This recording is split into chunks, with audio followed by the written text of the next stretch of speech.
We noted earlier that the Zayin Chaf Reish has two translations. The first, to remember, which is a process of movement from the hidden to the revealed, or conversely, storing something in memory to be recalled at some later date. This is primarily a function of the brain. Another translation of Zayin Chaf Reish is to mention. This is an activity generally involving articulation and verbalization, as in Shmot 20:21, where God states, following the Aseret HaDibrot, B'chol malkom asher azkir et shmi, any place, any location that I will permit my name to be mentioned, avayelecha, I will come to you when you mention my name, such as through tefillah or beraktecha, and shower you with blessings.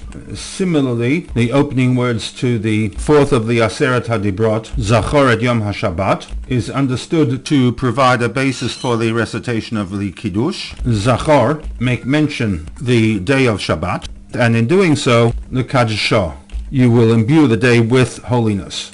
And the two options for Zayin Chaf Reish may be interconnected, that through the Zachor mentioning, one can bring about Zachor, the revelation of that which was previously hidden.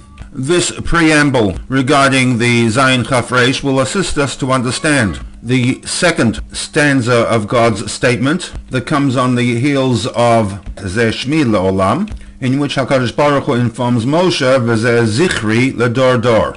Rashi, having commented on the missing Vav to the word Le'olam, that one may not pronounce the name of God as written, this on a symbolic level reflected the fact that the Kedusha levels of Yud Kei Vav Kei were too intense, too sublime for man, and hence in the Tefillot we do not pronounce the Yud Kei Vav Kei as written. It also symbolizes, on the surface at least, an absence of God's involvement in the affairs of man.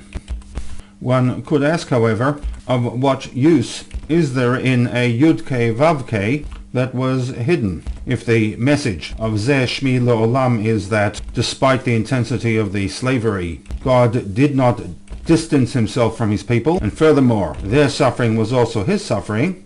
If we postulate that the Yud Kei Vav Kei is too intense and hence must be hidden, can there be any communication with such a God? And conversely, how does God's interaction with man take place given the concealment aspect of the Yud Kei Vav Kei? In response to this implied question, the pasuk, as understood by Rashi, informs us, V'zeh Zichri L'dor Dor, that access to God is still possible, that Limda, God, taught Moshe, Heyech Nikra, how to call upon, how to relate to HaKadosh Baruch Hu, in light of the fact that the Yud Kei Vav Kei name could not be pronounced. And this is the name that we use in our tefillah for the spelling Yud Kei Vav Kei Adonai. So through this entire process we have Yud Kei Vav Kei, a God of Rachamim and mercy.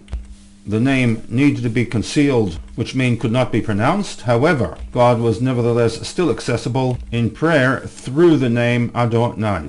And in doing so, we combine both options to the Zayin Chaf Reish Shoresh, first to mention in the form of tefillah, which then brings about Zayin Chaf Reish remembering, in other words, bringing something that was previously hidden into a revealed format.